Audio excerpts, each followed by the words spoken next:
Olá pessoal, vamos a mais uma videoaula e hoje vamos aprender a como criar um banco de dados na prática, né? Antes, só uma introdução aqui sobre o que a gente vai ver. Para quem ainda chegou aqui, né, e não viu, a gente tem uma aula sobre modelagem de dados e uma aula para você preparar seu ambiente para a aula de hoje, né? Tem que ter o MySQL instalado e o RAID.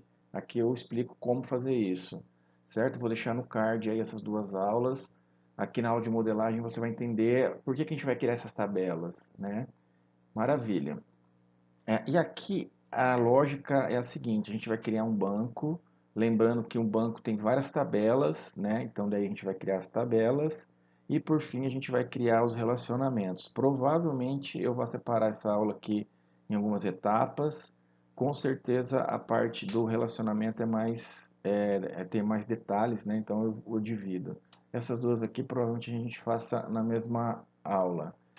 Então, aqui, para a gente ter uma visão rápida, é o seguinte: a gente vai, para criar o banco, a gente vai acessar o programa, né, o RAID, abrir ele, a gente vai criar propriamente dito, a gente vai definir um nome, seguindo esses parâmetros aqui, né, em minúsculo, sem espaço, sem acentuação, né, e a coleção de dados que a gente vai escolher lá, o TF8 Unicode, que é para a nossa linguagem em português, com acentuação e todos os símbolos que a gente precisa.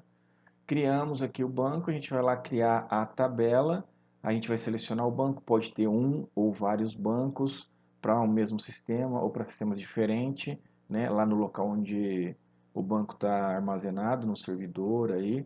A gente vai criar então a tabela, a gente seleciona qual banco eu quero, a gente vai começar a criar as tabelas, a gente vai definir o nome, seguindo sempre aqueles mesmos critérios, e quando a gente adicionar um campo, a gente também vai adicionar um nome e também vai ter os mesmos critérios, minúsculo sempre, sem espaço e sem acentuação, né? Aí, para adicionar os campos, a gente vai seguir esses critérios aqui, ó. Definimos o nome, aí o tipo de dados.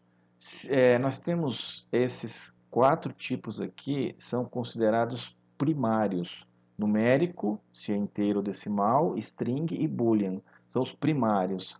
E daí a gente tem, dependendo do banco, alguns outros tipos. Eu separei aqui data, hora, ou data e hora aqui separado, né? Você grava só a data, só a hora, ou um campo que você grava os dois juntos já pronto, lá você escolhe a opção, certo? No Boolean, ele se é verdadeiro ou falso. No caso do MySQL, não tem um tipo Boolean específico. A gente vai escolher TinyInt, uma das opções. Tem também o set, né, uma opção set que a gente pode também definir. E se for TinyInt, ele já reconhece um como verdadeiro e zero como falso, né? Se você definir lá o tamanho dele, a gente vai ver aqui eu definir o tamanho como um. Então, TinyInt de um, o MySQL já em alguns momentos ali reconhece como verdadeiro ou falso, certo? E o numérico inteiro ou decimal. O que é isso? Inteiro são números exatos, né? Exemplo, a idade, a quantidade de produtos vendidos, né? Quantidade no estoque, são inteiros. Depende do tipo de estoque, né? Se for porque tem às vezes em ml ou em litros ou alguma coisa assim, daí ele vai precisar ser decimal. Decimal são números quebrados, números com vírgulas, né? Também conhecidos como float.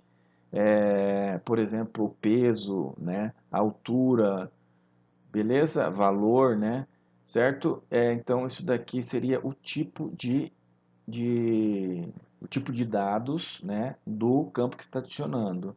E o tamanho, né, alguns têm tamanho, outros não. Por exemplo, data e hora não tem tamanho, você não precisa especificar o tamanho. O banco de dados já sabe. Agora, o nome, descrição, aí você pode definir quantos caracteres você quer gravar ali dentro, né? Ou se for numérico, quantos dígitos você quer gravar, certo?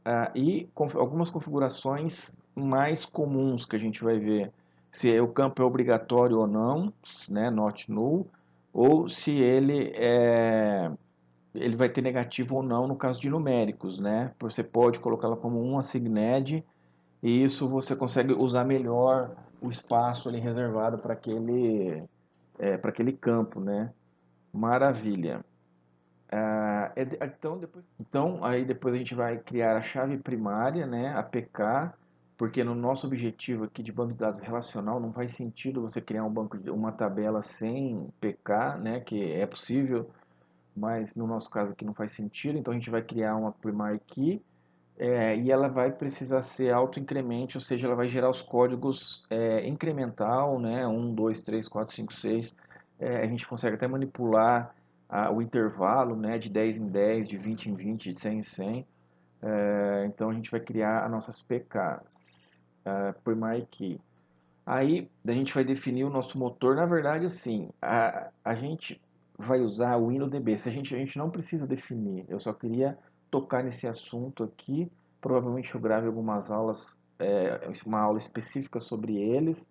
Mas resumindo aqui, o InnoDB ele nos permite mais opções, né? Eu coloquei aqui simplificado, tá? Relacionamento automático, porque ele nos permite uma função, por exemplo, de quando você apagar um determinado registro, ele deleta os filhos desse registro, os relacionamentos desse registro. A gente vai ver isso um pouquinho melhor aqui em relacionamento, né? E o MyZan, ele é feito mais para performance, para você controlar manualmente, né? Quando houver aí os relacionamentos, isso gera menos controle e, consequentemente, mais performance, né?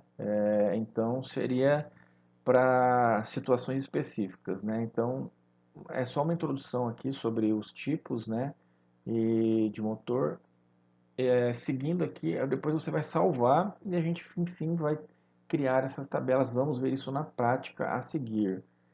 Maravilha. E por fim, vamos criar relacionamentos, ou seja, a gente vai ligar as tabelas, né, que a gente estudou e modelou ali na primeira aula. A gente vai fazer a ligação dessas tabelas. Isso vai garantir a nossa integridade referencial. O que que é isso? É você ter um banco consistente, íntegro, aonde um exemplo é você não poder apagar um produto já existente, né? Se você apagar um produto já existente, uma venda, por exemplo, que vai ter lá um total de 10 produtos e vai estar listando apenas 9. Por quê? Porque falhou os controles, né, ou no banco ou na aplicação, e aí eu consegui apagar um produto e a minha venda agora está inconsistente, quando eu for imprimir um relatório, fazer uma consulta. Então, isso é integridade referencial, né, e a gente vai ver aqui como se controla isso da maneira mais automática possível em nível de banco de dados.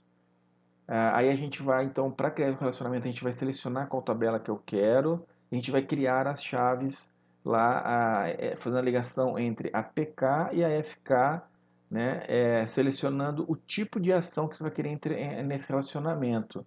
Né? Existem algumas aqui que a gente vai ver na prática ali com mais clareza, tá? Existe, por exemplo, uma ação de cascata. Por exemplo, eu posso apagar uma venda e ele já apagar os itens automático para não ficar registros órfãos ali, né? Tipo itens de venda, mas não existe mais a venda, certo? Então a gente pode usar essa ação. Restrito, onde a gente consegue uma ação para restringir, eu não deixar eu apagar um produto que já foi vendido, né? Por exemplo. E esse setar valor, resumindo aqui, você consegue apagar, setar o valor null, né? Remover o valor null. Então, supondo, você vai lá e permite que deleta o produto, e lá na venda você apaga a FK lá, para não ficar, por exemplo, não existe mais o produto 10. E aí ele seta como null.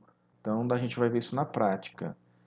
Maravilha. E a gente salva, e aí a gente vai ver exemplos desses relacionamentos acontecendo. Seria isso, pessoal. Então, vamos dar continuidade ali no nosso próximo tema.